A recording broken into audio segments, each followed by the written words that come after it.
que tenemos sobre hitos de la historia, que ya, bueno, ya tienen una marca registrada y son un éxito, que el objetivo es adentrarnos en todas las fechas históricas y poder reflexionar con la idea de construir un ser nacional. Y como siempre digo, nosotros como empleados de un poder del Estado tenemos la responsabilidad de poder conocer nuestra historia y poder ser transmisores en nuestra comunidad, en nuestro barrio, porque somos referentes. Así que bueno, doy el inicio y la bienvenida a esta jornada que creo que a todos nos va a venir bien para poder conocer y profundizar el conocimiento. Muchas gracias.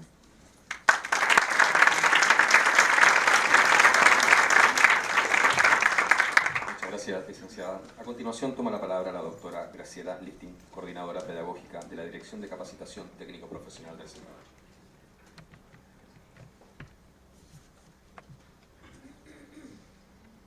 Gracias, buenos días. Muy brevemente me sumo a las palabras de bienvenida de Natalia y quisiera en esta oportunidad poder reflexionar acerca de un tema en el que hace años venimos trabajando, que tiene que ver con la educación emocional. Su importancia es vital no solo para un desarrollo saludable de los niños, adolescentes y adultos, sino también para dotar de recursos, tanto a las familias como a los niños para enfrentar situaciones de riesgo.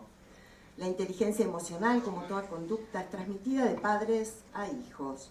Múltiples estudios demuestran que los niños que han desarrollado su inteligencia emocional son más seguros, poseen una buena autoestima y tienen más confianza en sí mismos, así como también logran, con el paso del tiempo, desarrollar una personalidad madura. Esas raíces grandes y fuertes solo puede proporcionarlas una educación emocional sistemática y planificada que comience lo antes posible. Hace muchos años que venimos trabajando conjuntamente en este tema y sabemos que un niño asertivo será capaz de expresarse adecuadamente, decir no cuando lo necesite, defender sus derechos y expresar sus sentimientos. La educación emocional mejora la comunicación y da recursos para que los niños logren expresar sus emociones, reconozcan la incomodidad, la amenaza, el miedo y sepan pedir ayuda. Seguiremos bregando entonces por una ley nacional de educación emocional desde la primera infancia, convencidos que será una herramienta social que contribuya a combatir esta clase de delitos como el grooming. Así también, sin dudas, lo es esta misma jornada, una acción concreta de concientización y prevención. Así que con mucho gusto escuchemos entonces a nuestros expertos. Gracias.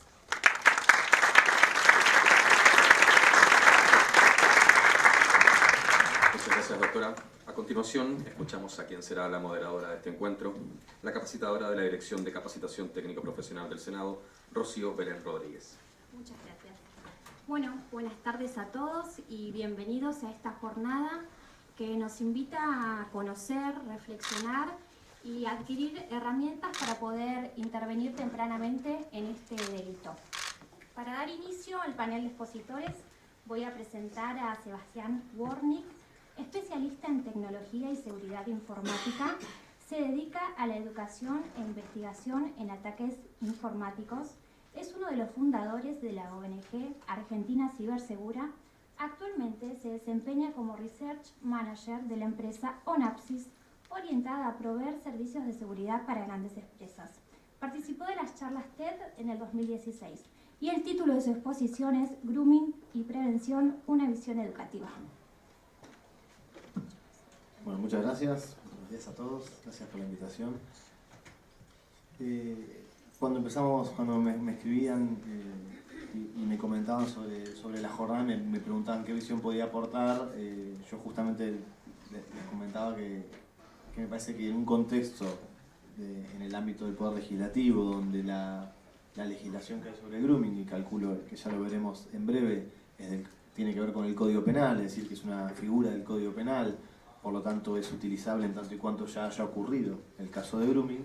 Me parecía oportuno contar un poco las cosas que nosotros vemos en ya más de 8 años recorriendo escuelas, instituciones educativas de todo el país, respecto a qué pasa con la prevención, ¿no? Nosotros en el 2013 tuvimos una participación bastante activa para que se sancione la ley de grooming, que había tenido media sanción en el 2011, y en el 2013 empezamos a juntar firmas para que diputados traten el tema. Como sabemos, entre otras prioridades, no estaba siendo tratado y finalmente se escuchó y se trató y se debatió. Y cuando salió la ley, obviamente había una sensación de alegría, en el sentido de que una lucha de varios meses había tenido sentido y se había logrado que, al igual que muchos países del mundo, esté tipificado el grooming en la ley. Sin embargo, ya teníamos esa sensación de saber que una figura en el Código Penal no soluciona solamente una parte de los problemas, que haya justicia cuando ocurre el grooming, pero no soluciona toda otra parte que tiene que ver con cómo hacemos que se use lo menos posible esa figura, y no porque la gente no denuncie, que ya vamos a hablar del tema. Perdón, no puse el timer y se me va a pasar el tiempo. No solamente porque la gente no denuncie, que no es la intención, sino porque realmente haya la menor cantidad de casos posibles. Y voy a intentar concentrarme un poco en eso hoy. Para eso les voy a contar dos historias, dos casos de grooming que creo que grafican bastante bien cómo uno puede hacer prevención respecto al grooming desde la educación.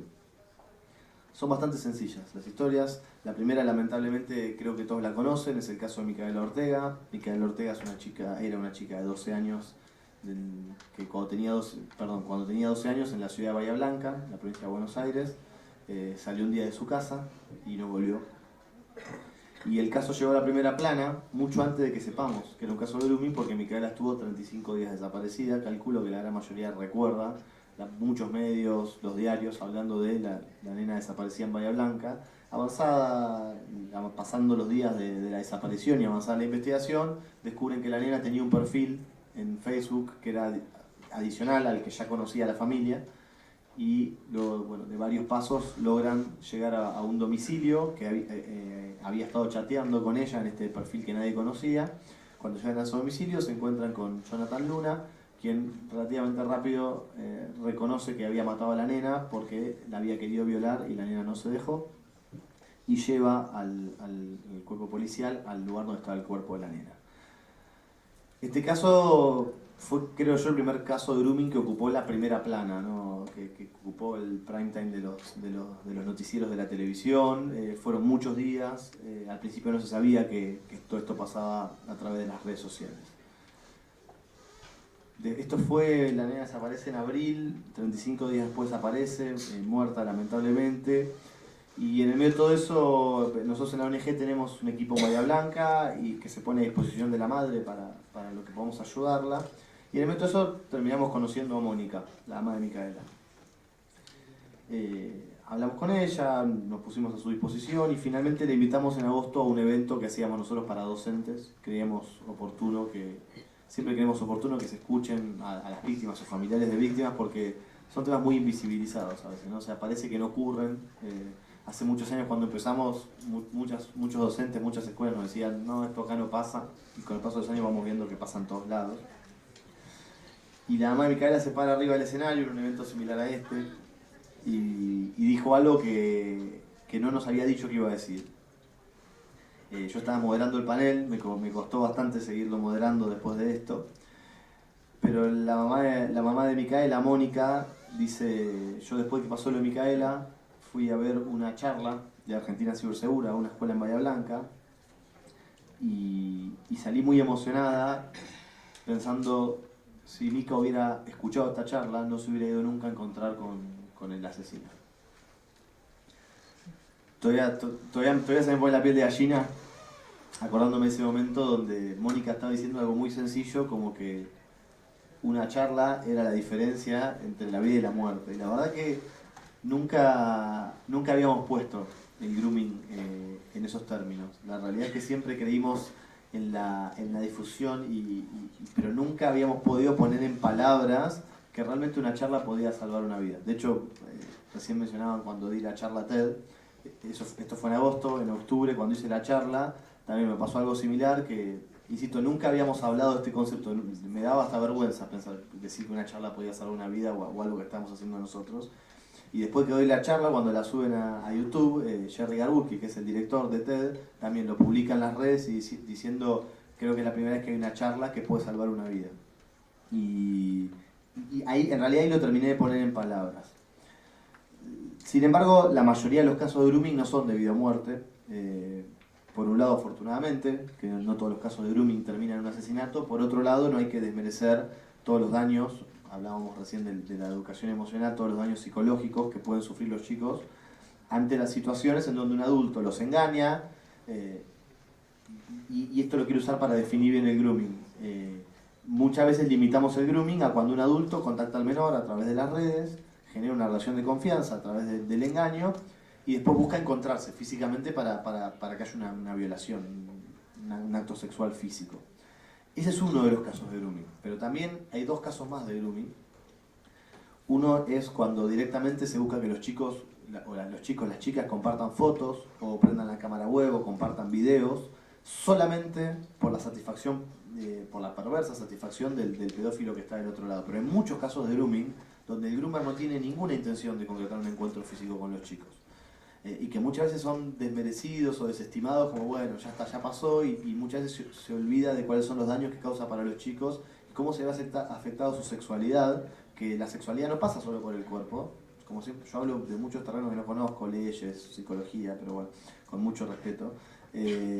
La sexualidad no pasa solo por lo físico y muchas veces psicológicamente su sexualidad se ve alterada cuando piensan que se desnudaron ante un menor y en realidad se desnudaron ante un adulto. Y el tercer caso es cuando esa información es capturada, esas fotos, esos videos, no solo por el placer personal, sino para distribuirlo en internet. Pero insisto, en estos dos casos no hay ninguna intención de encontrarse físicamente con los chicos y muchas veces se mal define el grooming como la intención de captar a un chico para hacer una violación y no es necesariamente así.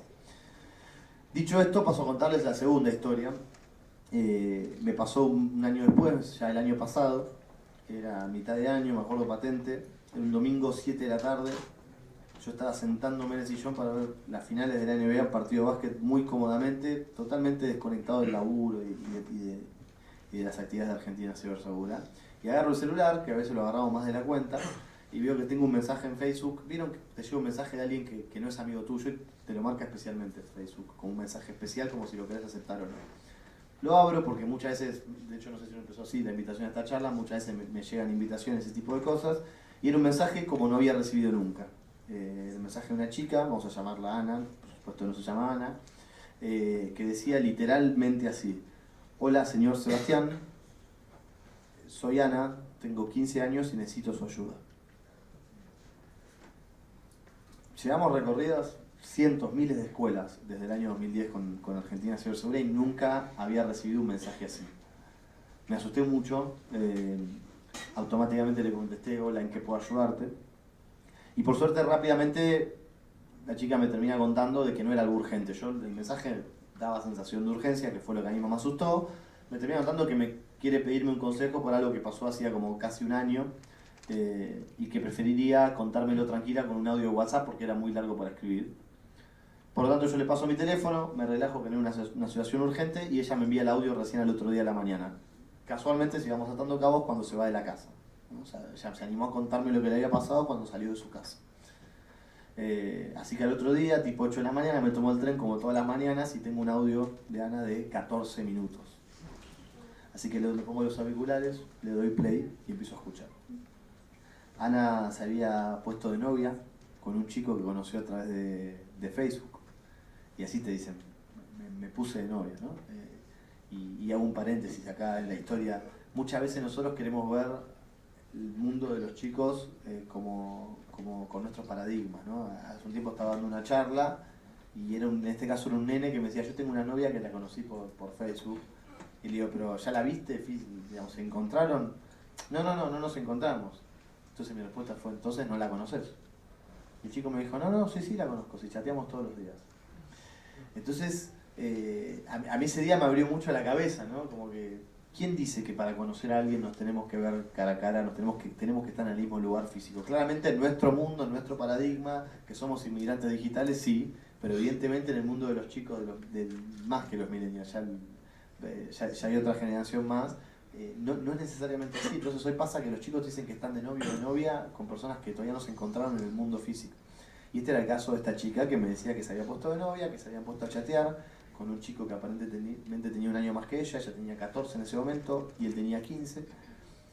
empiezan a noviar. Noviar significa que hablan todo el tiempo, que se acompañan, que se escuchan, que se aconsejan. Empiezan a noviar y él un día le dice, mandame una foto antes de acostarte. Ella le manda la foto. Él dice, mandame la foto un poquito más sensual, más sexy, lo que fuera. Entonces ella accede. Incluso ella me dice algo así como, al principio dudé, pero realmente yo confiaba mucho en él. Y así se empieza a pasar de la raya, así se empieza a mandar fotos semidesnuda y eventualmente desnuda.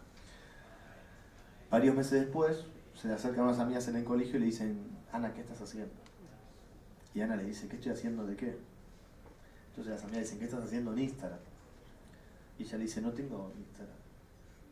Y las amigas le dicen, ¿cómo que no tenés Instagram? Mirá esta cuenta. Y había una cuenta que tenía su nombre, su apellido, y todas las fotos que ella le estaba enviando a su novio en privado estaban todas publicadas en una cuenta de Instagram con el nombre de ella.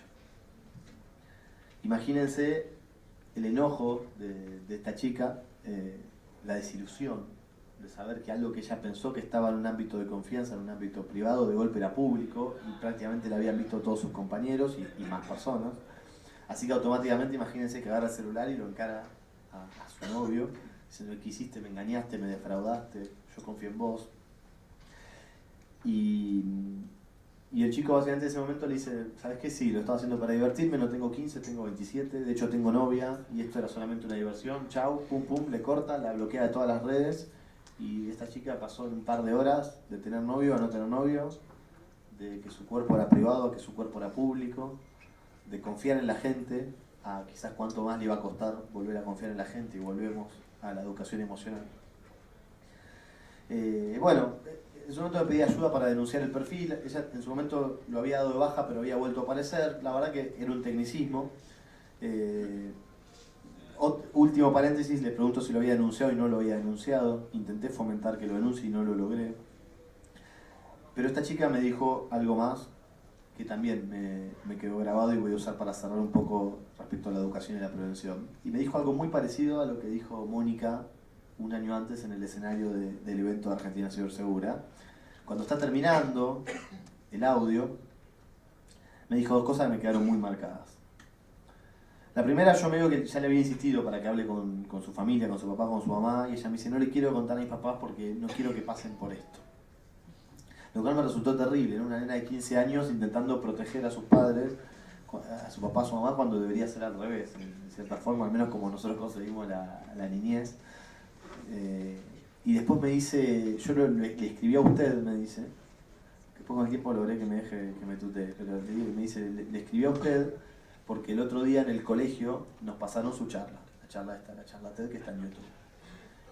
Entonces yo anoté su nombre y lo contacté por Facebook. Y me dice así con total naturalidad, imagínese que si hubiera visto la charla antes, no le hubiera mandado las fotos a este chico. Con lo cual por segunda vez en un año, ya no me estaban diciendo que una charla de una hora podía salvar a una persona, sino que una charla de 12 minutos era la diferencia entre que esta chica tenga problemas con su cuerpo, con su privacidad, con su salud emocional y su confianza, con su primer novio en su vida. La diferencia eran 12 minutos. Entonces, cuando uno se encuentra con un montón de adultos que te dicen, no, es tan difícil hoy los chicos con las redes, yo no entiendo nada. Yo digo, ¿cuántas cosas uno se esfuerza como papá, como mamá, como docente, como tío, primo, abuelo, lo que sea? Y solamente 12 minutos esta chica me estaba reconociendo que solamente unos sencillos consejos eran la diferencia entre que sea víctima de grooming y no sea víctima de grooming. Yo creo que hay dos o tres cositas, dos o tres mayormente mitos que son los que limitan que los chicos reciban educación y prevención respecto al grooming. La primera tiene que ver con involucrarse, lo hablábamos recién que me entrevistaban de Senado TV. La primera tiene que ver con involucrarse. La realidad es que me cansé de escuchar estos años adultos que me dicen, esto es un tema de los chicos la tienen clara con la tecnología, odio esa frase, los chicos la tienen clara con la tecnología. Y la verdad que depende cómo lo miremos, por supuesto que si lo miramos desde un punto de vista del uso la tienen clara. Está claro que usan la tecnología con una facilidad que nosotros no tenemos. ¿Pero eso significa que saben todo? La realidad es que no. ¿Eso significa que como adultos nos tenemos que desligar de enseñarles sobre estos temas? No. Yo siempre digo que si ahora me cruzo acá en la plaza de enfrente, agarro al azar 10 papás, 10 mamás, y les digo, ¿quién se va a ocupar de que tu hijo aprenda, no sé, educación sexual? Y va a decir, ¿le vamos a enseñar en casa o se lo van a enseñar en la escuela? Si le pregunto, ¿quién se va a ocupar, no sé, del tema drogas, alcohol? Me va a decir, ¿se lo vamos a enseñar en casa o se lo van a enseñar en la escuela o se lo trabajo en conjunto? Si le pregunto, no sé, el tema de comer sano, salud, hacer deporte, en casa o en la escuela. Y así con un montón de temas. Y si le pregunto quién se va a ocupar de enseñarles a cuidarse en internet, me van a decir que eso lo saben solos. Y no tiene mucha lógica. O sea, fíjense, cuando lo ponemos en estos términos, uno se empieza a dar cuenta que el primer paso para que haya prevención sobre el grooming es asumir como adultos que es una responsabilidad nuestra, tanto como otro montón de responsabilidades que asumimos respecto a los menores. Esa es la primera. La segunda, creo yo, tiene que ver con la edad. En estos años, con Argentina Sexual hemos capacitado a mucha gente y muchas veces cuando decimos, bueno, hay que explicarle a los chicos que hay adultos malintencionados que les podrían pedir fotos sensuales a través de internet, así que bueno, vamos a ir a una escuela primaria a hablar del tema, y dicen, no, ¿cómo voy a hablar con un chico de 8 o 9 años, con una nena de 7 o 8 años de estos temas? No, me da vergüenza. Y nos ha pasado, hemos tenido voceros que han dicho, yo voy a ir solo a escuelas secundarias a partir de los 13 o 14 años, porque antes yo no veía estos temas, como mirá si en la casa se enojan, hay escuelas que nos piden que no hablemos de los temas por si en la casa se enojan, lo cual tiene varias cuestiones. Primero, tiene un problema de conocimiento profundo de la ley, porque la ley de educación sexual nos habilita a hablar de estos temas, o sea, en realidad habilita a las escuelas a abrirnos las puertas a hablar de estos temas, porque la ley de educación sexual es muy clara respecto a la edad que hay que empezar a trabajar estos temas, pero claramente nos habla de los tabúes que hay en la sociedad. Y con esto cierro, creo que es el segundo gran tema. Yo siempre cuento, cuando yo nací, yo tengo 33 años, nací en el año 84, y cuando yo nací, mi papá y mi mamá se imaginaron que iban a hablar conmigo de drogas, alcohol y sexo, más o menos cuando yo tenía 12, 13 años, la edad que empezaba a ser una matiné. Yo nací en el interior, por ahí acá no sé si era un poquito más tarde, pero creo que era más o menos igual. Y no era muy distante a la edad que ellos habían empezado a ir a la matiné, al boliche, a exponerse a un vaso de cerveza o a exponerse al deseo sexual. Sin embargo, hoy hablarle a los chicos a los 13 años de estos temas es tarde. El tema es que no estamos preparados mentalmente nosotros, los adultos, para hablarle a chicos de 7 o 8 años de estos temas. Por eso no se cumple la ley de educación sexual y por eso no prevenimos sobre el grooming. Entonces, el segundo gran tema es darnos cuenta que esto hay que hablar a tiempo. No le podemos enseñar a manejar a alguien que maneja hace 10 años. Imagínense si dijéramos, bueno, el carnet de conducir es obligatorio a partir del 5º año que manejas. Parece ridículo. Eso es lo que hacemos con aprender a conducir las computadoras. Le enseñamos a los chicos a cuidarse mucho tiempo después de que están usando la tecnología. Entonces, el segundo gran paso respecto a la educación y la prevención es asumir que esto hay que empezar desde muy chiquitos. El otro día alguien tuiteaba, y dije, me voy a guardar esta historia para cerrar la charla en el Senado. El otro día alguien tuiteaba que había mandado a su hija a un maternal, la niña tenía menos de 2 años, porque era un maternal, y que cuando le pasaron la propuesta de temas a trabajar, como el cuerpo docente respecto a qué iban a hacer en el jardín maternal, había un tema que era educación sexual. Y ella decía, la verdad que con un poco de soberbia dije, ¿qué le van a enseñar de educación sexual a una nena de un año y monedas? Y la verdad que dijo, bueno, no sé, no le pareció algo malo, pero le pareció diciendo, bueno, paremos la moto, es muy temprano. Y contaba que muchos meses después, un día la nena se encuentra con un desconocido, un amigo de la familia, con alguien cercano para los adultos, pero no para ella, y quiso hacer el típico juego con la nena de levantarle la remera y hacerle cosquillas en el ombligo, y la nena le dijo, no, ¿qué haces? Le sacó la mano. Un poco pensando lo que decía vos al principio, Graciela, de enseñarles a decir que no.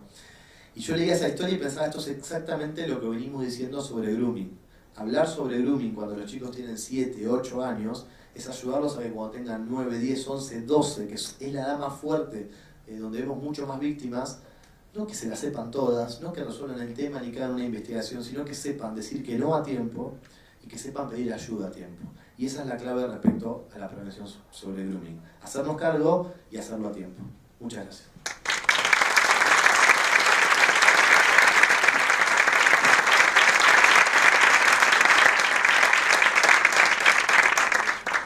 Gracias, Sebastián, por tus palabras. A continuación escucharemos a Analía Alejandra Córdoba, abogada recibida de la Universidad de Morón, agente fiscal a cargo de la Fiscalía Especializada en Violencia Familiar, de Género y Delito contra la Integridad Sexual número 2, agente fiscal referente de la Ayudantía Fiscal de Delitos Conexos a la Trata de Personas, Pornografía Infantil y Grooming del Departamento Judicial de La Matanza.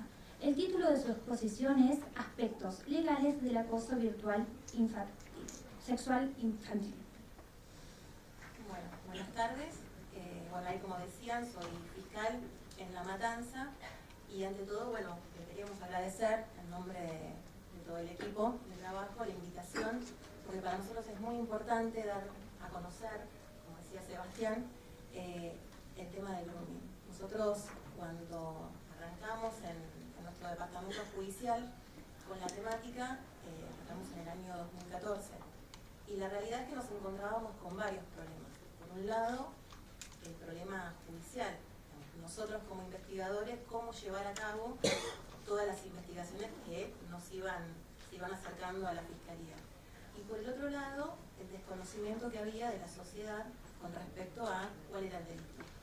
Puntualmente nos pasó en un procedimiento que se hizo a nivel nacional, en donde quien era el groomer, digamos, era una persona que era de otro país, y las víctimas eran todas víctimas que estaban en provincia de Buenos Aires, en otras provincias del interior, del sur, y habíamos acordado entre todos los fiscales un día para hacer lo que sería como una especie de rescate de las víctimas.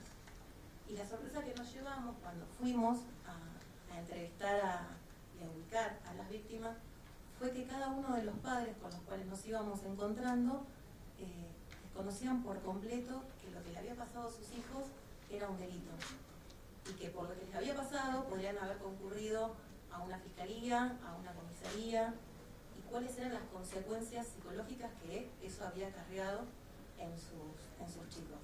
Así que como grupo de trabajo, como fiscalía, aparte de hacer la investigación, nosotros nos comprometimos a dar a conocer, por más que no sea una función específica nuestra, a dar a conocer a todos los agentes que trabajan directamente con la Fiscalía, ya sea la parte de personal policial, de educación y justicia también, cuál es el delito, dónde se puede denunciar, qué consecuencias puede haber. Tenemos que preparar y capacitar a las personas que van a recibir diariamente las denuncias, cómo pueden asesorar a la gente. Nos ha pasado recientemente que la mujer ha hecho una denuncia, plantea toda la situación que tuvo con su hija, lleva el celular a la comisaría, le pregunta al personal policial, ¿y ahora qué hago? Y bueno, bloquealo, borra todo y listo. Y borró toda la prueba. Entonces es una capacitación día a día que tratamos de hacerlo en forma personal, a veces organizamos charlas, pero bueno, es el compromiso que tenemos como grupo de trabajo. Como bien decía Sebastián, el delito en sí está legislado a partir de fines del año 2013. Para llegar hasta lo que hoy tenemos este delito, fueron casi 2 años en donde hubo toda una discusión desde la parte del Senado y la parte de diputados en cuanto a cómo debería ser la letra de lo que era la ley. Se llegó y se mantuvo la letra de la que hoy estamos hablando, que es el contacto a través de cualquier medio de transmisión de datos hacia una persona menor de edad por parte de un adulto y que atente de alguna manera un delito contra la integridad sexual. Esa pena, en el momento, la Cámara de Senadores lo que había propuesto en su proyecto era el monto de la pena que hoy tenemos. Los diputados habían planteado una baja en el monto de la pena y a su vez habían hecho como una división en cuanto a la edad que deberían tener los menores. Y como conclusión llegamos a este delito. En sí el delito es un delito doloso, es decir, que requiere la intención de quien va a contactarse con el menor. Se configura con el simple contacto con el menor con la intención de provocar o atentar contra su integridad sexual. Es decir, lo puede hacer a través de WhatsApp, de Facebook. Hoy por hoy hay muchos juegos virtuales en los cuales los chicos, por ejemplo, preguntados, los chicos van jugando y surge ahí un chat, y en ese chat también tranquilamente puede contactarse una persona. Y también el esto de que son contra la integridad sexual, tengamos en cuenta, como decía Sebastián, no es solamente que le pidan una imagen fotográfica o un video. Hay veces que van un poco más allá, no solamente ver los desnudos, sino que también les piden que ellos, los niños, se hagan algo y que se los muestren a través de la cámara. Es bastante complicado y las consecuencias que pueden llegar a tener, bueno, que ahora Verónica esto lo va a charlar, son bastante difíciles de poder afrontar.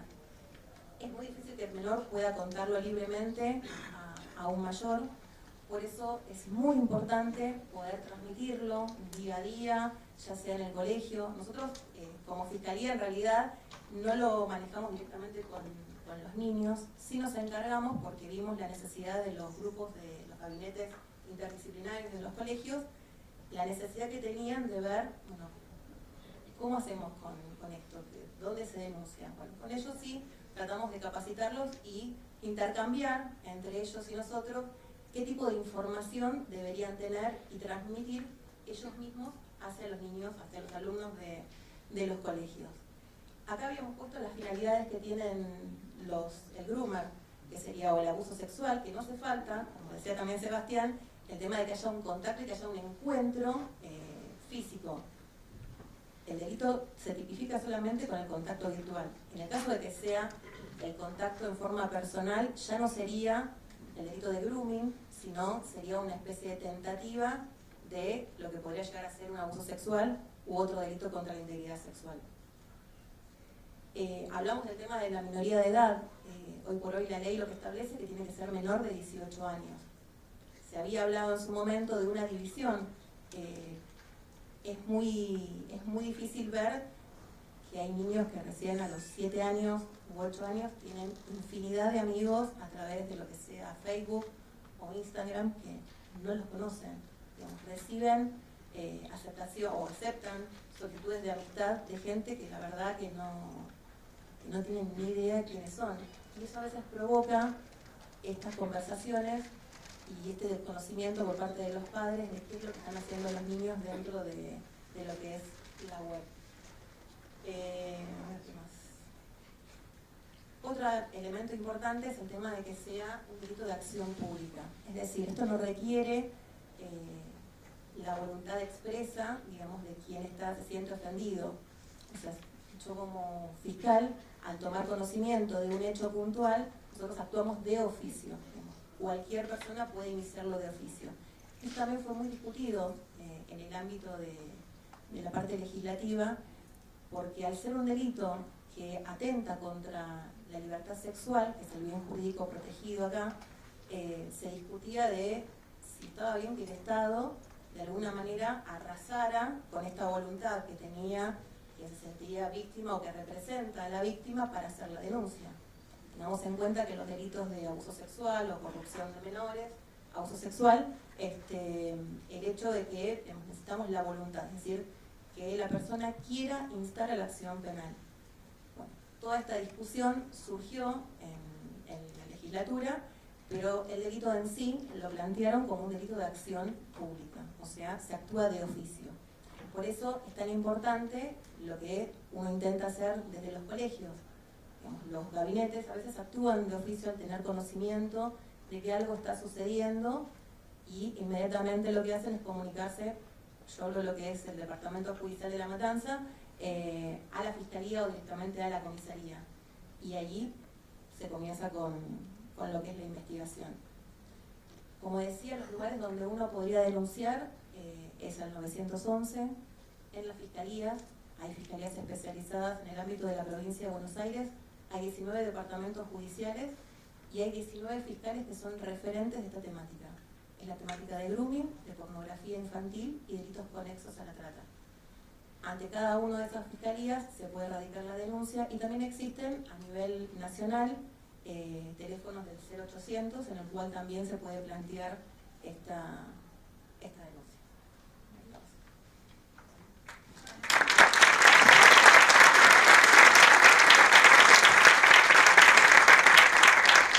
Muchas gracias. Gracias, Analia.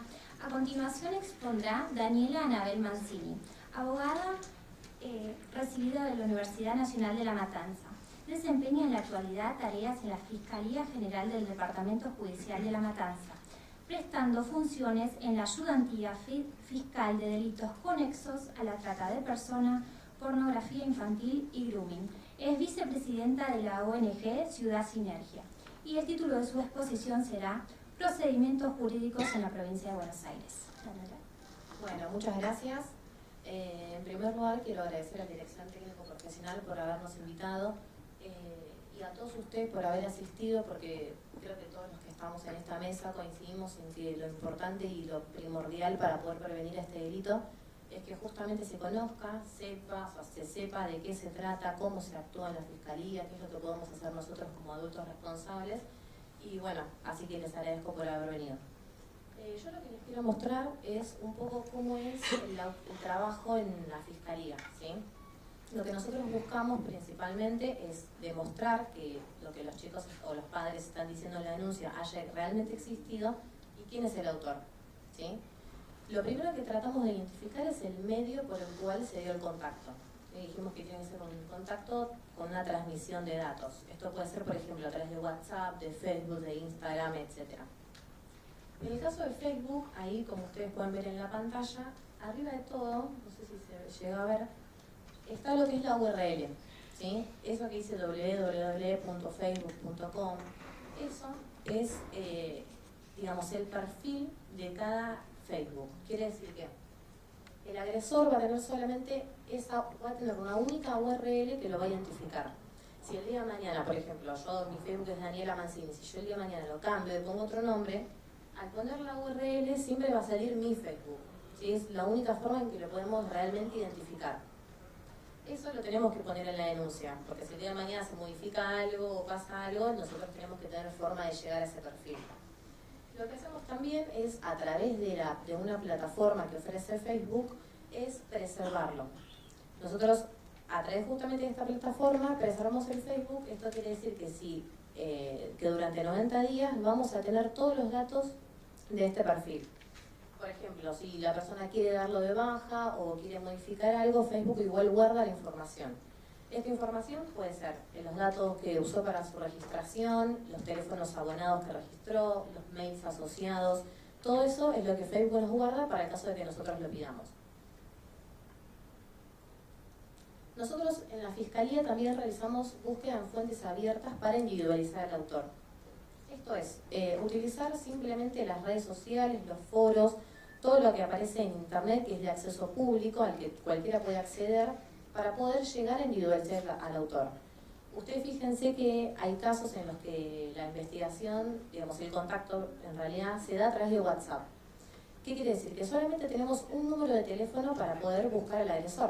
¿Sí? Simplemente eso, nada más, no tenemos una red social, no tenemos el nombre, no tenemos nada.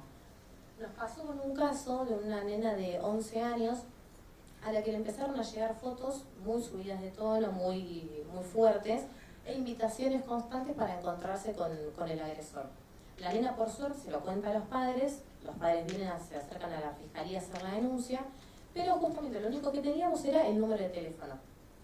Lo que hicimos fue, ahí como se ve en la pantalla, colocar el número de teléfono en el buscador de Google, y ahí nos sale una publicación que esta persona había hecho de un grupo de Facebook, en el cual decía algo así como: chicas, este es mi número, agéndenme, hablen conmigo, las espero, una cosa así.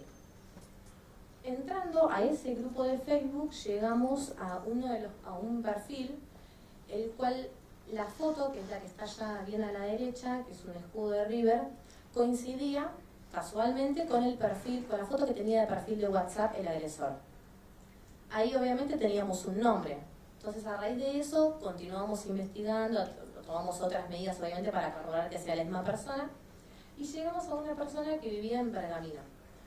Así fue que, bueno, después de hacer las medidas a través de la policía de Pergamino, nos fuimos a allanar allá, se postraron todos los elementos de interés, y hoy, bueno, esa investigación se encuentra en la etapa de juicio, ¿sí?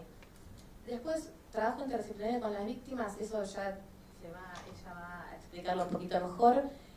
Pero bueno, básicamente contamos con un cuerpo interdisciplinario en donde tiene médicos, tiene asistentes sociales, como para poder hablar con ellos y no hacerlo nosotros directamente porque la ley en realidad no lo permite. Métodos de prevención. Acá coincido con básicamente con lo que decía Sebastián, la importancia que tenemos como adultos de hablar con los chicos, dialogar con ellos, explicarles. Todos sabemos que es difícil hoy en día poder hablarles, explicarles. Ellos, cuando uno le habla por ahí de la tecnología, no dice nada, pero yo ya sé, no me moleste. Bueno, eso sabemos que son contestaciones que se dan. Pero realmente creemos indispensable que justamente se pueda hablar con ellos, que se pueda dialogar, que les expliquemos, que no lleguemos a pensar que porque ellos sepan utilizar la tecnología, sepan realmente los riesgos a los que se pueden llegar a exponer. Entonces es importante explicarles que por ahí, a veces con una simple conversación de, bueno, voy al colegio a tal hora, ya saben el turno al que cursan, saben quizás a la escuela a la que asisten, pueden saber muchísimos datos a los que están específicamente alerta, esperando a que el niño las diga, para poder justamente comenzar después con el hostigamiento, que es lo que generalmente se da. Realmente, por ejemplo, también el tema de las imágenes, otra cosa importante para decirles.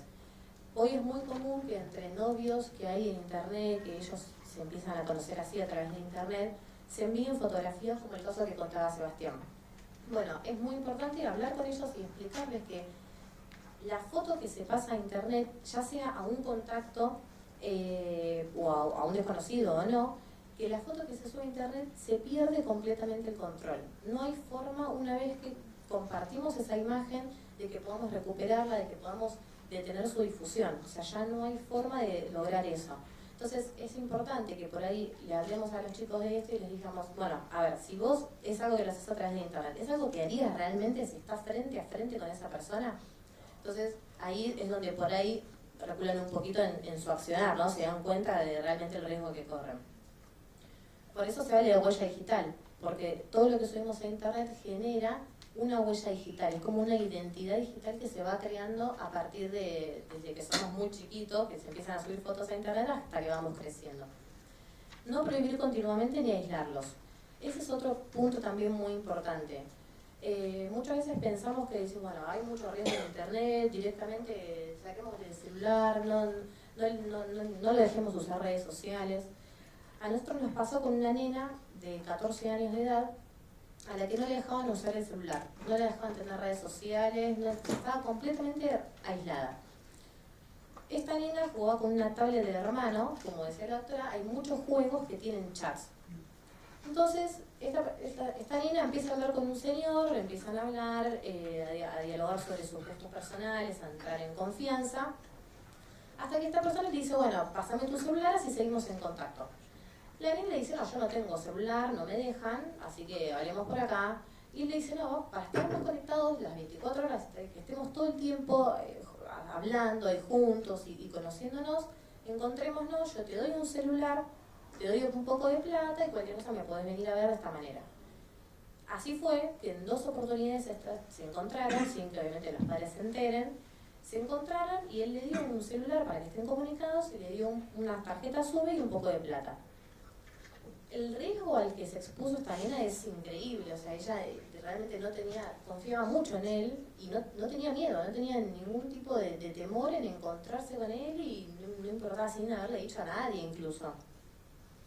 Lo que sucedió fue que ella estaba mucho tiempo en la habitación con el celular continuamente hablando con esta persona, hasta que un día la madre entra a la habitación sin golpear la puerta y la ve con un teléfono. Al verla le empieza a preguntar, ¿de dónde sacaste el teléfono? ¿Qué haces con eso? Yo no te lo di, que esto que el otro. Y la nena, bueno, le confiesa y le cuenta todo lo que había pasado. Ante esto los padres se acercan a la fiscalía a hacer la denuncia. ¿Qué pasa? Claro, como el contacto se cortó ahí, el hombre no sabía que habían hecho la denuncia, pero empezó a ver que esta chica lo había bloqueado, que ya no tenían contacto, empezó a amenazarlo. Llamaba al teléfono de línea de la casa, los amenazaba continuamente a toda la familia. La chica en algún momento le dio el teléfono de la madre, celular, entonces él pasaba por la puerta de la casa, le sacaba una foto y se la enviaba el celular. Todo esto vivió esta familia que realmente se encontraban frente a una persona que no tenían ni idea de quién era, no tenían idea, y al contrario, este agresor tenía todos los datos de ellos, sabían en qué horario se movían, a dónde iban al colegio, iba al colegio de la nena, el hermano también a qué escuela iba. Entonces realmente se encontraron muy asustados y muy indefensos. Por suerte en este caso se encontró el domicilio de esta persona, se fue, se allanó, se secuestró todo el material de interés, y bueno, este es uno de los resultados en donde se lo condenó a 1 año y medio de prisión. También en ese caso se le había imputado no solo el grooming, sino también las amenazas que le había hecho a la familia. Algo interesante en esta causa también fue que al momento de peritar el teléfono celular del agresor, que se secuestró en el allanamiento, se encontraron un montón de mensajes con otras víctimas. Había, pero infinidad de víctimas que nosotros decíamos, de esta gente no denunció a nadie. Había de todo, mensajes pero que decían de todo, amenazas. Era impresionante el contenido. Esa causa todavía se encuentra en investigación. Pero bueno, por eso también siempre tratamos de que esto sea denunciado, que se ponga en conocimiento, ¿no? Que se resuelva de una manera externa a la justicia, porque la realidad es que no se llega a conocer. Después, otro de los resultados, este fue un caso de un ex militar que había contactado a una nena de 13 años, con la cual también se había entablado una relación de noviazgo entre ellos, hasta que en un momento dado él le empezó a mandar fotos y videos muy subidas de tono, con mucho contenido sexual, y la nena se asustó. La nena le dijo que no quería saber más nada, que no se quería encontrar con él, y lo bloqueó. Esta persona también sabía a qué escuela iba la nena, así que no tuvo mejor idea que acercarse al colegio y entrar a la institución para buscar justamente a la nena. No la encontró, la nena por suerte lo ve antes, le avisa a un directivo, pero sí habló con una compañerita de la nena y le dijo, mirá que a la salida avisale a tal nena que la voy a venir a buscar porque quiero hablar con ella, quiero encontrarme con ella, la voy a ir a buscar cuando salga a la salida del colegio. Así es que, bueno, desde el colegio, a la nena contarle todo esto, llamaron a la familia, se pusieron en contacto con la comisaría de la zona y con la fiscalía, y se coordinó todo un trabajo como para que haya personal policial a la salida del colegio. De hecho, esta persona fue, efectivamente, se acercó a la salida del colegio y se lo pudo prender en el momento. En este caso, a esta persona se lo condenó también a 1 año y medio de prisión de cumplimiento efectivo.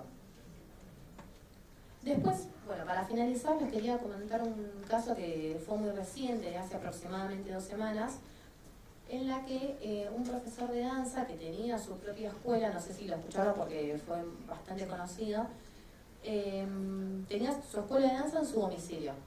Obviamente tenía muchas nenas y también 2 nenes que asistían a las clases. Sin perjuicio de que ellos ya se conocían a nivel personal, porque el contacto, o sea, se conocieron a través de las clases, el contacto se inició a través de mensajes de WhatsApp. Eran mensajes que le enviaban a los nenes, que uno tenía 8 años y el otro tenía 12. La madre hacía poquito le había regalado el celular al nene de 8, advierte los mensajes, había muchos mensajes en los que el profesor le decía, bueno, borrá la conversación y mandame captura de pantalla para que yo vea que borraste la conversación. Bueno, así un montón de mensajes amenazándolo, diciéndole, bueno, si vos, por ejemplo, me mandás una foto de tu cola, yo te prometo que vas a tener más protagonismo en el baile, te voy a poner adelante de todo, te voy a armar un solo para que vos puedas bailar y destacarte. Bueno, todo este tipo de promesas le hacía al nene de 8 años. O sea, recién era muy chiquitito. Cuando hablamos de la edad, justamente que mencionaba Sebastián, la importancia de hablarlo desde chiquitos. La madre le descubre los mensajes y se pone a hablar con las demás mamás del grupo, y ahí es donde uno de los nenes, el otro varón que tiene 12 años, le cuenta a la mamá que no solo le mandaba mensajes, sino que se encontraban en el baño, él por ahí el nene iba al baño, iba atrás del profesor, se desnudaba y lo obligaba a que lo toque, lo tocaba al nene, etc. O sea, llegó a darse un abuso sexual. Obviamente esto recién comenzó la investigación, todavía está en la etapa investigativa. Hace poco se hicieron los allanamientos, él actualmente se encuentra detenido, pero bueno, todavía falta peritar todos los elementos que se secuestraron, etc. Así que bueno, desde ya les agradezco por haberme escuchado, por la atención, y siempre esperamos como grupo contribuir como para que se detengan la mayor cantidad de casos a tiempo. Muchísimas gracias.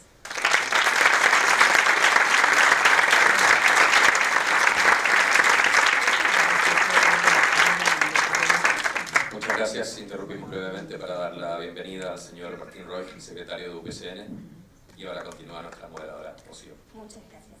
Bien, gracias Daniela por la exposición, y a continuación expondrá Andrea Verónica Megna, licenciada en Psicología, egresada de la Universidad de Salvador. Tiene un posgrado en familia con un miembro gravemente perturbado de la UBA. Ha integrado distintos equipos técnicos especializados en la atención de niños y adolescentes en forma coordinada con los juzgados del Fuero de Menores de La Matanza. Desde el 2014 hasta el presente, se desempeña como perito psicóloga del Cuerpo Técnico Auxiliar del Fuero de Responsabilidad Penal Juvenil del Poder Judicial de la provincia de La Matanza. El título de su exposición es Consecuencias psicológicas derivadas del grooming. Buenas tardes a todos. Bueno, yo lo que quiero por ahí aportar en esta charla, coincidiendo con todo lo que fueron hablando compañeros, tiene que ver un poco cómo se va desarrollando el grooming. ¿Qué es el grooming? El grooming es un delito, básicamente, que consiste en el acercamiento de adultos a niños o adolescentes, que va a tener por fin establecer un lazo de amistad para poder tener un control emocional sobre los niños, sobre los adolescentes, para poder tener una gratificación sexual a través de imágenes o a través de videos, logrando de esta manera a lo mejor una preparación para algún encuentro sexual. Es un proceso que puede durar mucho tiempo, puede durar meses, donde va atravesando diferentes fases. Estas fases van a ir implementándolas el acosador, valiéndose de técnicas de manipulación y de seducción, utilizando en general perfiles que sean interesantes y que sean atractivos para los chicos, digamos. Los chicos acceden porque en un caso de una nena de 9 años, por ejemplo, ella pensaba que estaba hablando con Carmen Sevilla, la protagonista de Soy Luna, y era un hombre. Entonces, bueno, la nena tenía 9 años, entonces esto es lo que a veces uno no dimensiona. Una nena de 9 años no va a hacer contacto con un hombre de 27 años. El problema es que no lo sabe quién es el que está del otro lado. Por eso hablamos siempre de que, bueno, los perfiles que se utilizan en general suelen ser atractivos y escriben con faltas de ortografía, utilizan emoticones, están informados respecto a los youtubers, videos, música, interés que pueda tener un niño para poder manipularlo, para poder seducirlo y poder mantener este contacto y lograr lo que desea el acosador. De este modo, este acosador va obteniendo los datos y la información que necesita, sea hábitos, usos, costumbres de la familia, salidas, cómo está compuesta su familia, cuáles son los contactos que tienen las redes que va manejando el chico. Todo eso se va sacando a lo largo de estos meses. Y después empieza a poder generarle alguna foto o algún video de tenor sexual al niño y lo invita a que vaya también generándose ese mismo intercambio. A partir de que el niño entrega estas fotos o estos videos o confesiones personales, no todo tiene que ver a veces con la imagen únicamente, termina generándose, a partir de que el chico no quiera mandar más, la fase del acoso, la fase del chantaje, ¿no? Cuando el chico quiere cortar esta situación, para que no se corte, empieza la fase del chantaje. A mí me parece que es importante poder como entender y poder dimensionar cómo logra este adulto manipular al niño para que llegue a esto, ¿no? A veces uno ve desde las causas fotos terribles, decís, ¿cómo pasó? ¿Cómo pudo haber accedido a estas situaciones? Y es muy doloroso ver a un niño en esa posición. Pero lo que hay que entender fundamentalmente es que el grooming tiene que ver con menores de edad, donde lo que prima es la inmadurez en todos los sentidos. Y esta inmadurez es la que hace que en algún punto ellos se sientan responsables de la situación que se generó, que sientan miedo, culpa, vergüenza. Entonces terminan sosteniendo esta situación porque no ven escapatoria posible. En la mayoría de los casos ellos lo que sienten, y esto lo veo en las entrevistas, es no hay forma de salir de esta situación sin que quede expuesta su intimidad al publicarlo en las redes, o que sus padres se enteren, porque esto también, el que no se lo digan a los padres, tiene que ver con cuidar a los padres o tiene que ver con ellos no quedar expuestos ante sus padres también. O sea, es una situación donde queda expuesta su intimidad para siempre. Entonces es una situación de mucha vulnerabilidad. Toda esta situación es lo que favorece a que se sostenga el secreto, y esto es importante poder entender. Algo que pasó cuando se hizo este operativo, donde se hizo en el mismo día un montón de cámaras Gesell. Bueno, yo ese día había hecho la evaluación policial a la mañana, después a la tarde se hicieron muchas cámaras Gesell, y se habían, yo pude observar como el proceso de casualidad. A la mañana estaban todas las nenas con mucho miedo, con mucho temor, con mucha culpa, con mucha vergüenza. A la tarde, que ya habían visto que esto era un delito, que eran víctimas de esto que había pasado, que no le había pasado solo a ellas, porque el operativo había sido también en otros países y en todo el país. Cuando pueden dimensionar esta situación, ya no estaban igual. Se había sacado una mochila de culpa, de autorreproche, de vergüenza, de entender que habían sido víctimas de esta situación. Y esto es un montón también para los chicos, el poder entender que no son cómplices ni son responsables de esta situación, y marca la diferencia. Por ahí en el abuso sexual tradicional también a veces se siente culpa, pero queda más claro, porque no gestionaron nada necesariamente. Pero acá, como ellos son los que por ahí se sacaron la foto, la que enviaron el video, sienten esta culpa y esta responsabilidad de la situación que sucedió. Entonces nos vamos a encontrar con una primera fase que va a ser la del inicio de la amistad, donde va a empezar una relación de amistad, donde va obteniendo datos. Luego vamos a encontrar una fase de relación, que es la que se va a consolidar claramente la confianza, y empieza el pasaje de la información con contenido sexual de parte del abusador y de parte del niño. Y luego aparece la del acoso o el abuso propiamente dicha, que va a tener que ver cuando empieza el chantaje en función de que siga proveyendo de esta información y de este contenido sexual que necesita el acosador. Lo dramático de esta situación es que muchas veces pasa que los adolescentes no saben cómo manejar esta situación, y frente a esta situación terminan encontrándose con ellos y quedan expuestos a que haya situaciones de abuso. En el caso de la chica de que no tenía celular, yo la había periciado, bueno, por suerte no pasó más que en 2 encuentros y no hubo una situación de abuso, pero quedó expuesta a que lo haya. Me parece importante también aclarar, a veces a mí me importa como tratar de que puedan entender, o que pueda yo explicarme lo mejor que pueda, por qué pasan estas cuestiones, ¿no?, con los chicos. Justamente, en general, las personas, cuando hay una situación de ataque, uno tiene 2 maneras de reaccionar: la huida o la defensa. Esta situación no es tan clara cuando son chicos. No es tan fácil poder implementar esta situación de poder defenderse de esta situación o de huir de esta situación. Y es esto lo que genera, frente al miedo y la vergüenza, que queden expuestos. Hay factores que facilitan el que pueda generarse estas situaciones.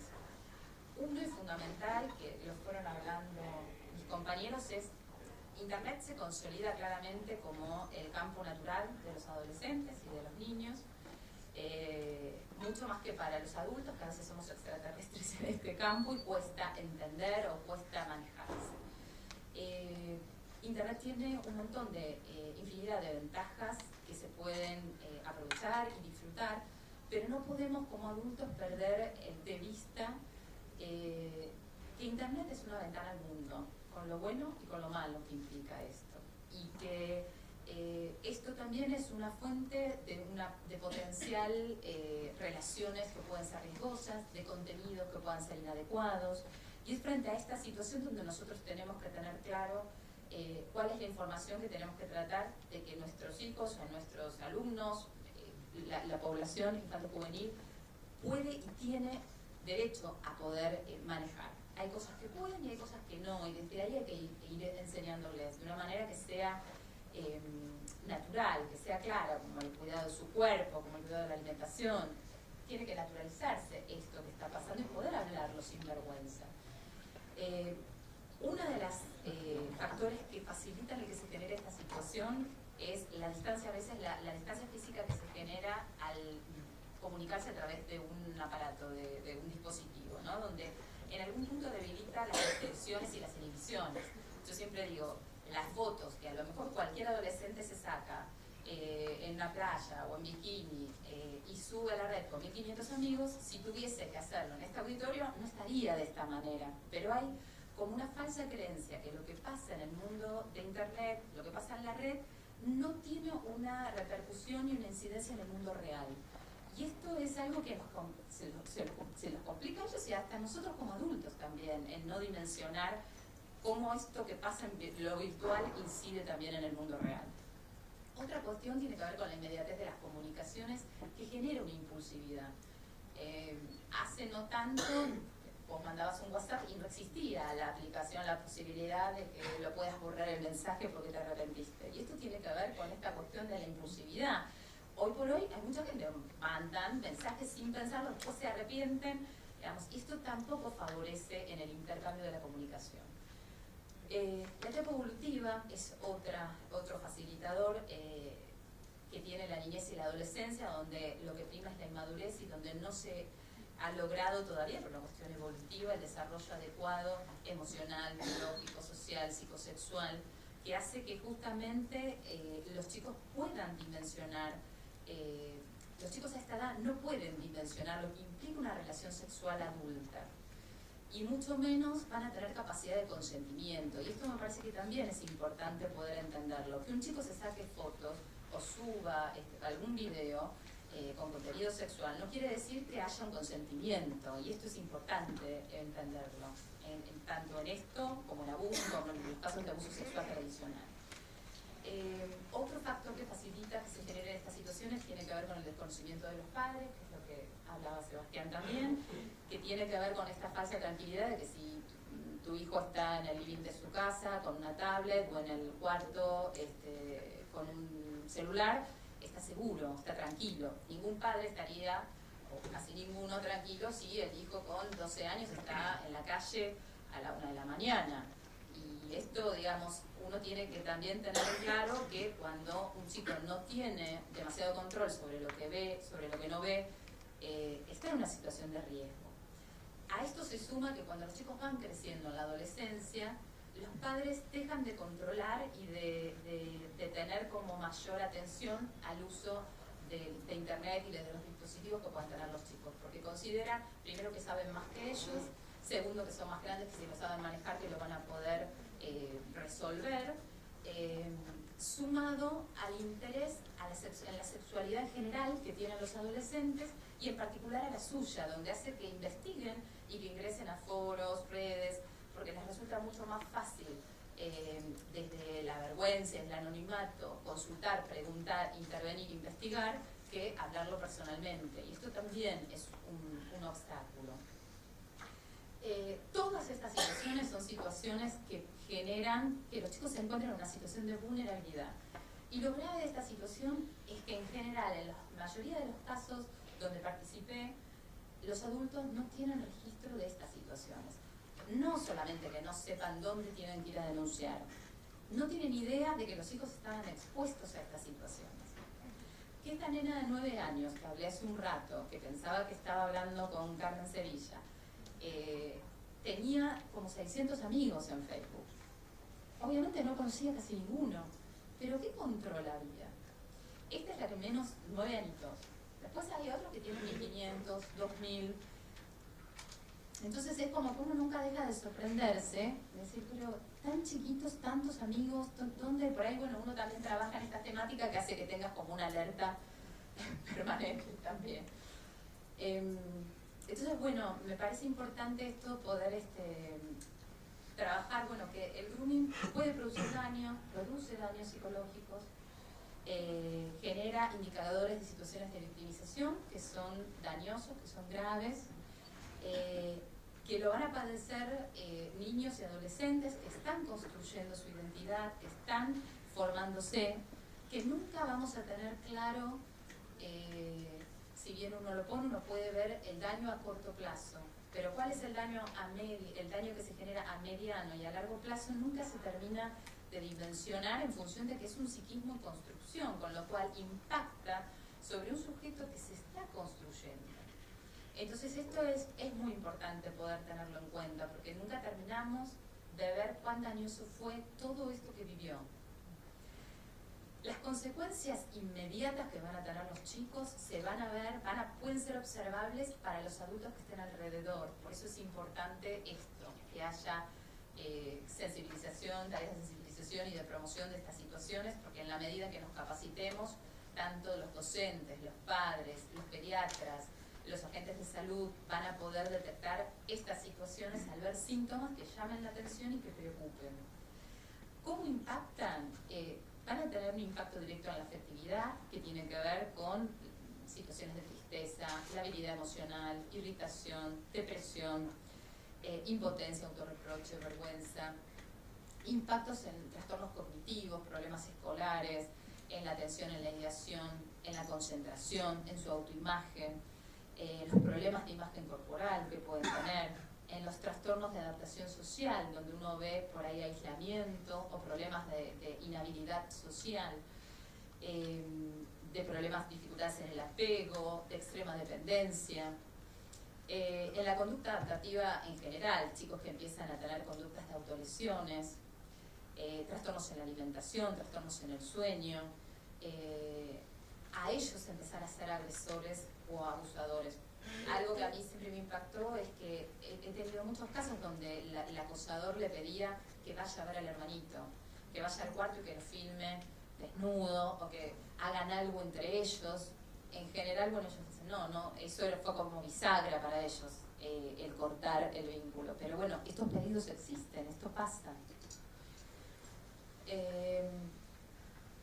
Todo esto va a generar que existan estas dificultades, van a generar, primero, que haya riesgos y factores que tengan que ver con lo individual y lo subjetivo de cada chico. A esto va a estar modulado con cómo fue la situación de acoso, hasta dónde llegó esta situación de acoso, y los factores que tengan que ver con lo familiar, con lo social, cómo se fue generando esta situación. No todo chico que vive una situación de grooming, que vive una situación de acoso o que vive una situación de abuso, van a tener síntomas tan relevantes, tan floridos. Esto va a depender de muchas cuestiones, fundamentalmente de esto que por ahí hablaban de la inteligencia emocional, de cómo cada uno puede y logra poder superar estas situaciones. Hay algo que Tedeschi habla de crecimiento postraumático, ¿no? Cuando de repente frente a estas situaciones victimizantes, el chico puede crecer y puede mejorar en otros ámbitos, pero esto tiene que ver con su propia vivencia y con sus propios recursos personales, con cómo fue haciendo lazo y contención su familia, el colegio, la sociedad. Eso es muy personal. No todos tienen la misma capacidad psíquica y la misma salud y la misma red familiar y social para poder contenerlos de la misma manera. Entonces es importante estar atentos en este sentido. Y otra cuestión que es importante tener en cuenta es la victimización secundaria. La victimización secundaria va a tener que ver con la forma en que las instituciones y las familias abordan esta situación una vez que se denuncia y que se sabe. Porque muchas veces terminan siendo también, una vez que el chico pudo hablar y que pudo contar lo que pasó, si no se aborda de una manera adecuada, de una manera cuidadosa respecto a este niño, termina siendo también victimizante. Yo creo que bueno, es algo que veníamos hablando. Yo hace 20 años que trabajo en la temática de abuso sexual y hace 2014 que trabajamos, además de abuso sexual, todo lo que es grooming. Y lo que se observa claramente es cómo el abuso sexual tradicional se extendió a otra dimensión, que es la virtual. Digamos, esto para mí fue un impacto, porque bueno, yo estaba muy acostumbrada a trabajar todo lo que era abuso sexual tradicional, y como en el grooming esto es abuso sexual también. Lo que pasa es que se da en otro contexto, en otra dimensión que tiene que ver con la red, que va a tener unas características concretas y va a tener una intervención concreta, pero que no deja de ser abuso. Y esto me parece que es importante como adultos poder entenderlo. Las formas en cómo se va a dar va a ser particular de cada caso. No hay un síndrome ni de abuso sexual ni de grooming específico. Cada uno es único y esto también hay que entenderlo. Por eso se investiga, por eso se va haciendo, bueno, ellas trabajan desde la Fiscalía, yo trabajo desde el Cuerpo Técnico Auxiliar, donde lo que nosotros hacemos es un trabajo interdisciplinario.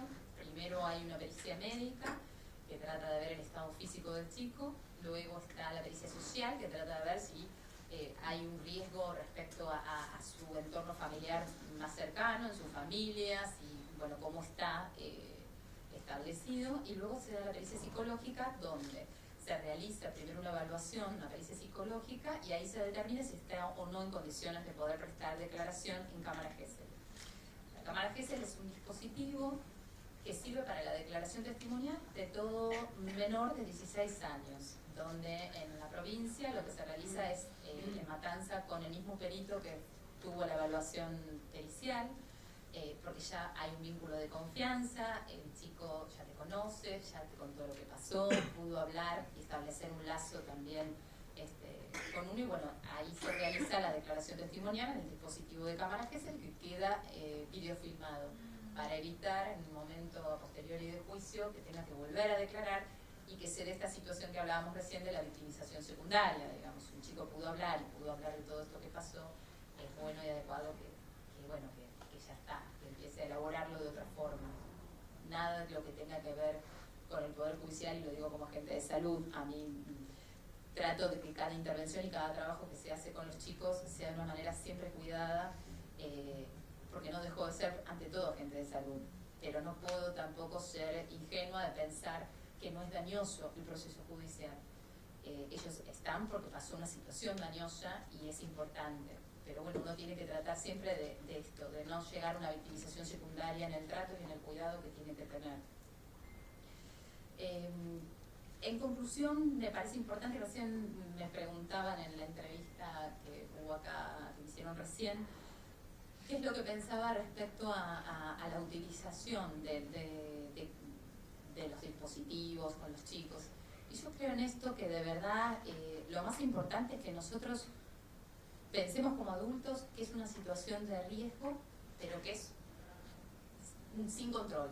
Si nosotros no lo controlamos, es una situación de riesgo. Si no, tiene que ver con el mundo de hoy y con todo lo que implica las nuevas tecnologías de información y comunicación, que realmente han traído muchas ventajas y que cambió el mundo en general. Hasta lo más básico, las pautas publicitarias antes se hacían por televisión y ahora se hacen en Instagram a través de famosos que lucen cosas que venden. Digamos, las redes sociales tienen un fuerte incidencia en la sociedad, y de esto no podemos criarlos ajenos a los chicos de lo que implica el mundo actual. Ni tienen por qué, pero sí en poder utilizar una adecuada utilización de esto. Que un chico, porque muchas veces uno escucha al padre, pero tiene 2 años, mirá qué bien que sabe utilizar, cómo maneja el touch. Eso no es saber usarlo. Saber usarlo tiene que ver con saber cómo cuidarse, con quién, cómo, de qué manera se va a implementar. Y en la medida que los chicos son más grandes, van a poder hacer también un uso correcto de esto. Y entender que cuando son más grandes, también hay que estar muy encima, hablarles, prepararlos. Esto que hablaba Sebastián, ¿no? Bueno, todos nos hablan cuando vamos a empezar en algún momento a salir, cómo nos tenemos que cuidar, cómo tenemos que tener cuidado de extraños. Bueno, todo esto es lo mismo en las redes, empezar a estar más presentes y capacitarnos como adultos, cada uno del lugar que esté, como mamá, como docente, como agente de salud.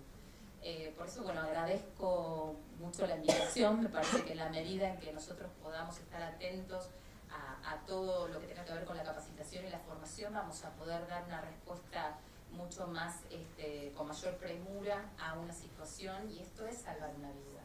Cuando uno dimensiona que aunque no muera nadie, no es necesario llegar a tanto. La situación de dolor que genera y lo que marca dura para siempre.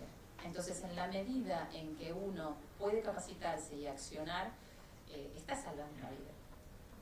Gracias.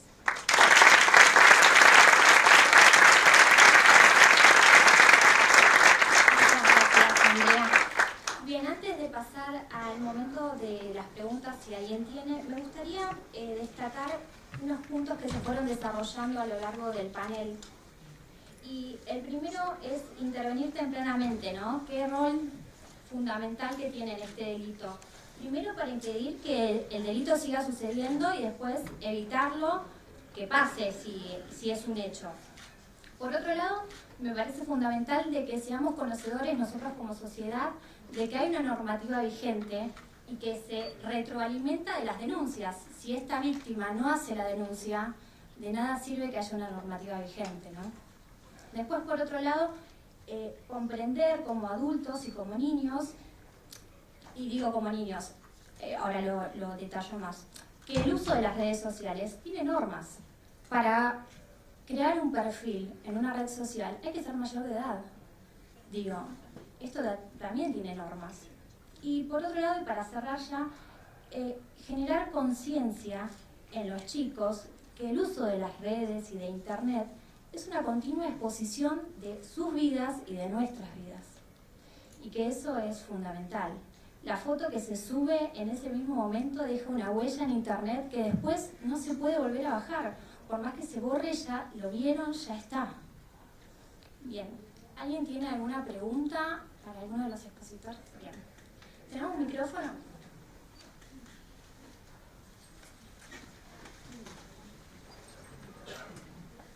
Buenas tardes, bienvenidos. La verdad que ha resultado muy interesante y tengo varias inquietudes.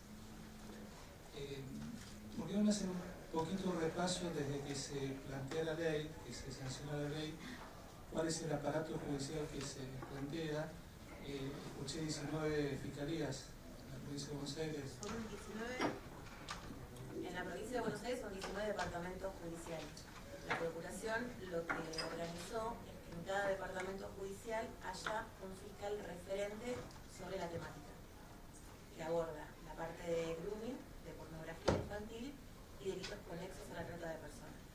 ¿Ya hay estadísticas de casos Sí. por año? En realidad, lo que sí está surgiendo es que a medida que pasan los años y se va conociendo aún más el delito, mayor es la cantidad de denuncias que se están realizando.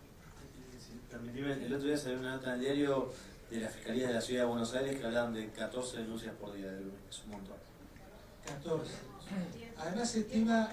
Claro, nosotros, perdón, ahí en Matanza, la doctora Jiménez, que es la ayudante fiscal, son aproximadamente entre 10 y 15 denuncias por mes. ¿Hay alguna estimación desde la experiencia, obviamente son datos empíricos lo que estoy pidiendo, del porcentaje que no se denuncia? Mucho más. Muchísimo más de que se denuncia. 4 a 1, 5 a 1, 10 a 1. Sí, 5 a 1. Tranquilamente. Y ya hay encuentros a nivel país, porque usted está manejando datos de provincia.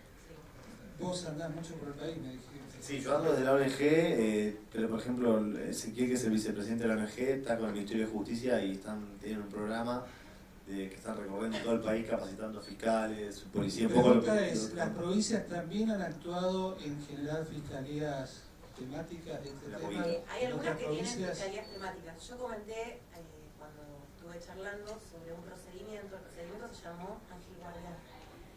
En realidad, en ese procedimiento lo que había era víctimas en distintas partes del país.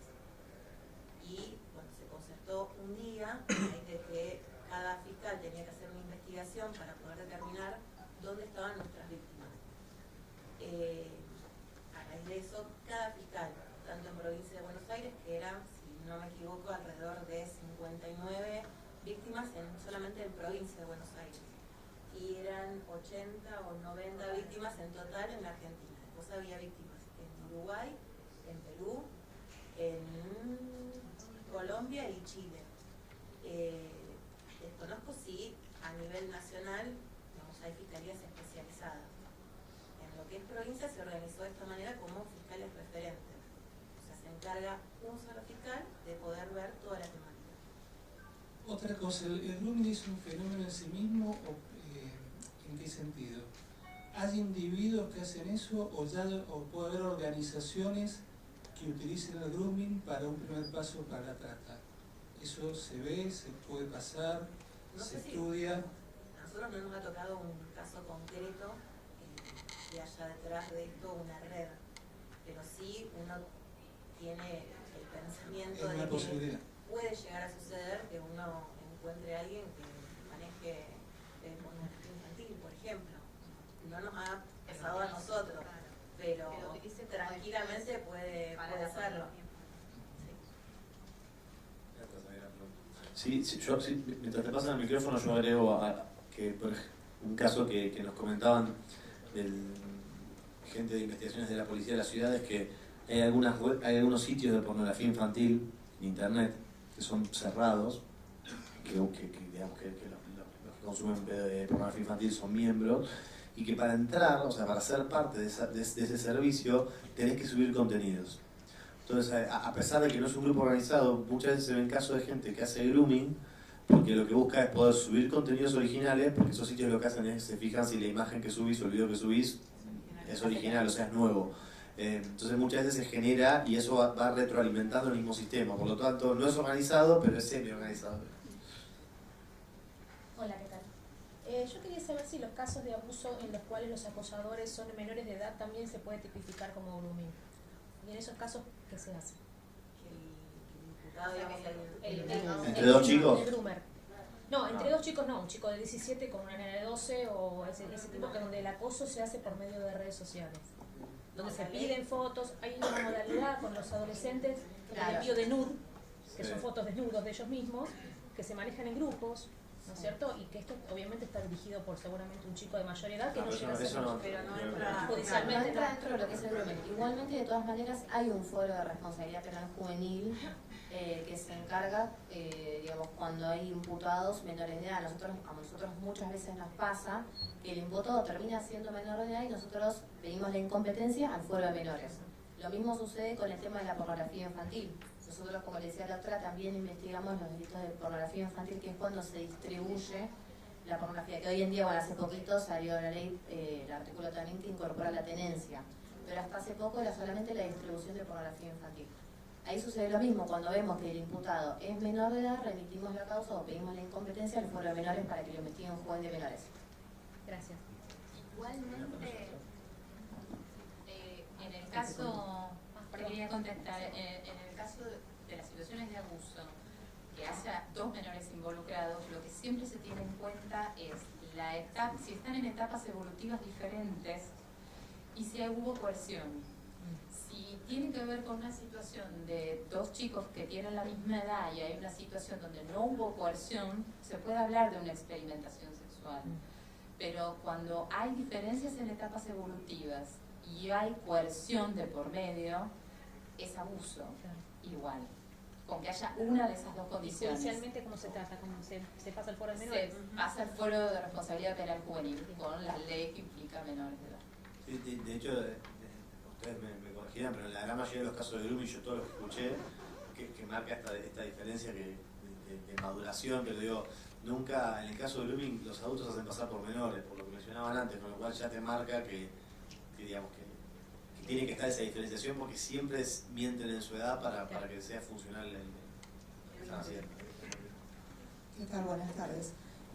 Yo trabajo, me dedico desde una organización a lo que es abuso infantil desde hace 6 años más o menos. Me tocó vivir un tema de suicidio adolescente, en el cual encontramos entre las mamás de la escuela, de la compañera de mi hijo, que había tenido que ver con el tema de grooming. ¿Sí? Entonces, ante la vergüenza de ser expuesta y las amenazas, bueno, terminó en suicidio. Yo vengo de la zona de Pilar. En lo que va de los últimos 3 meses tuvimos 4 suicidios adolescentes. Uno fue que sí confirmamos que tenía que ver con esto y bueno, ahora quedará en manos de la Fiscalía. Los otros 3 estamos viendo porque son escuelas muy cercanas. Apunto a esto, ¿no? Si entre las consecuencias se mide esto, como cuando trabajo con la cuestión de violencia de género, se habla de las mujeres asesinadas y no de las inducidas al suicidio, también son víctimas de femicidio de algún modo, ¿no? A mí me preocupa, estamos entre los países que mayor índice de suicidios adolescentes hay, entre los chicos de 6 años a 16, esto es lo que da la OMS.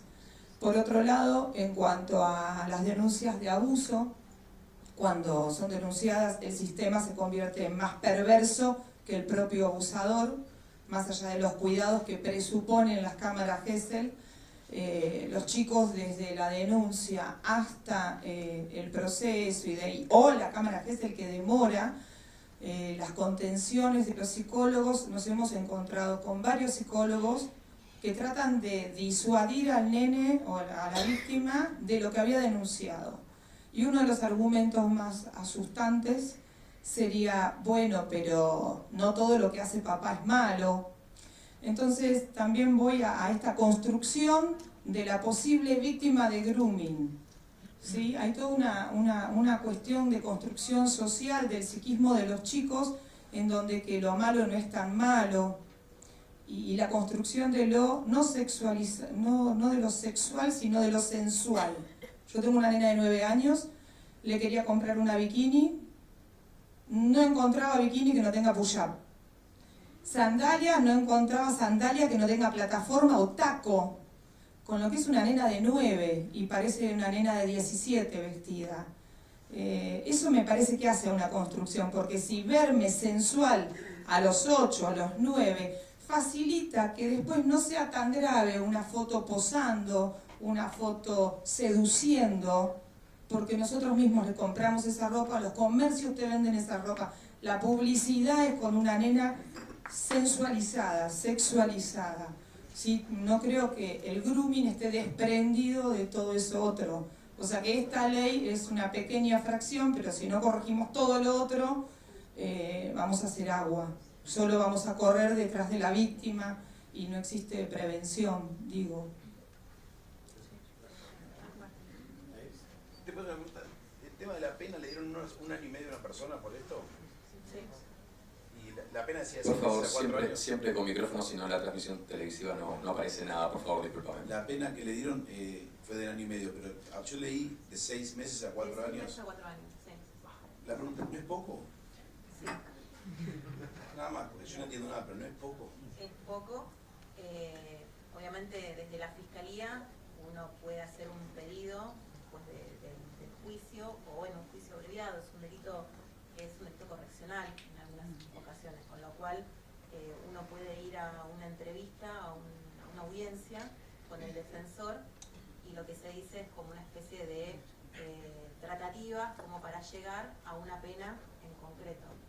El juez tiene todo ese margen, de los 6 meses a los 4 años, y es el juez el que evalúa, de acuerdo a lo que hay en la investigación, de acuerdo a los antecedentes del que sería el imputado, todo el análisis social que tiene con respecto al imputado, y en base a eso es el que resuelve. Yo no sé nada de legales, pero en el 2013, cuando discutimos la ley con los diputados,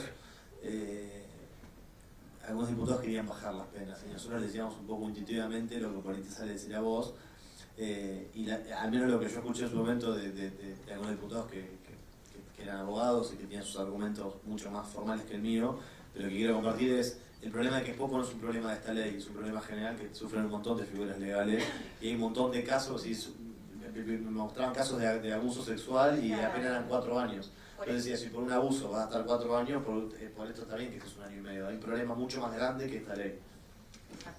El monto de la pena en sí, como bien decía, el abuso sexual, por ejemplo, tiene el mismo monto de pena.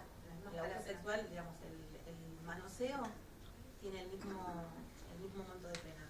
Y acá lo que se discutía en ese momento era, bueno, si yo toco, tiene hasta 4 años de prisión. Y si es de manera virtual, también tiene la misma pena. Entonces se discutía sobre eso. Parecía al revés, digamos. Muy alta la pena para el grooming comparado con un abuso sexual simple y que la pena es la misma. Gracias. Bien, por acá tenemos la última pregunta.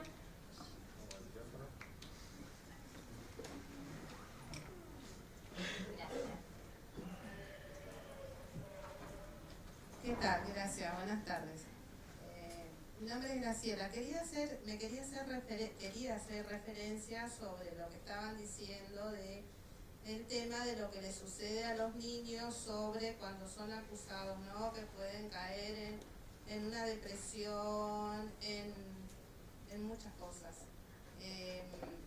Yo quisiera, ¿no?, ampliar eso, porque no es solamente a veces que caen en una depresión o en dejar de comer, en entrar en un estado estado anoréxico.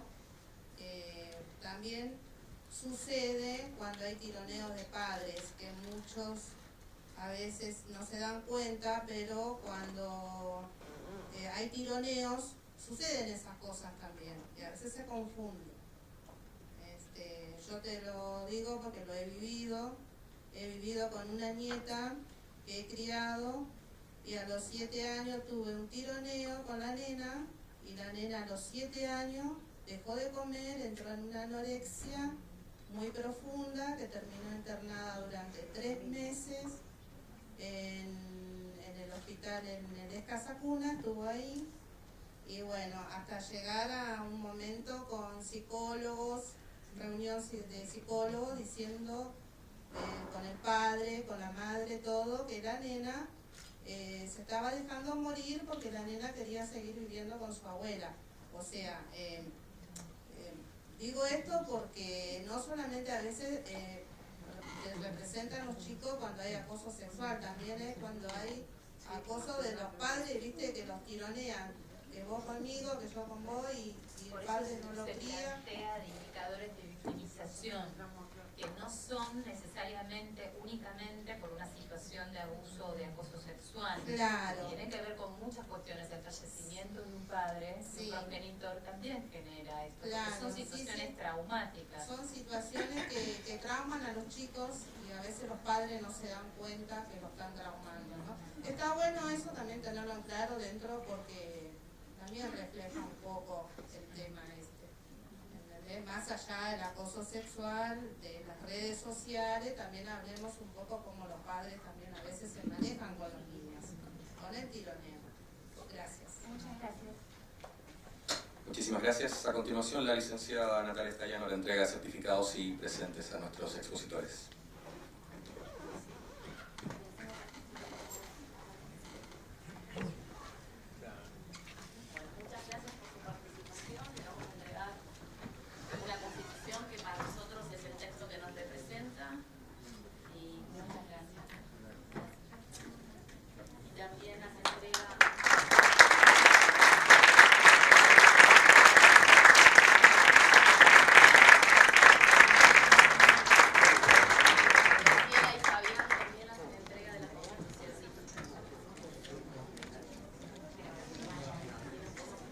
Sí, les pedimos se acerquen por favor para la fotografía.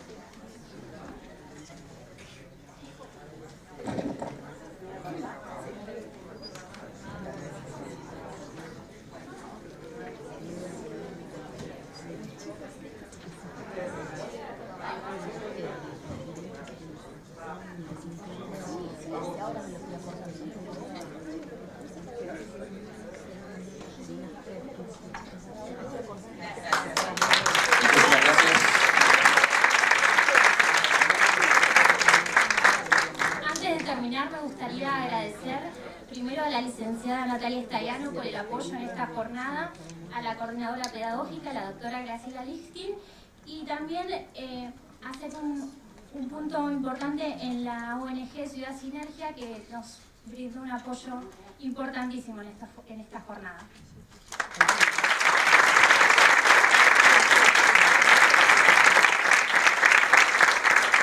Muchísimas gracias. De este modo damos por terminada esta jornada sobre grooming, acoso sexual virtual infantil en el Senado de la Nación. Muchísimas gracias. Que tengan muy buenas tardes.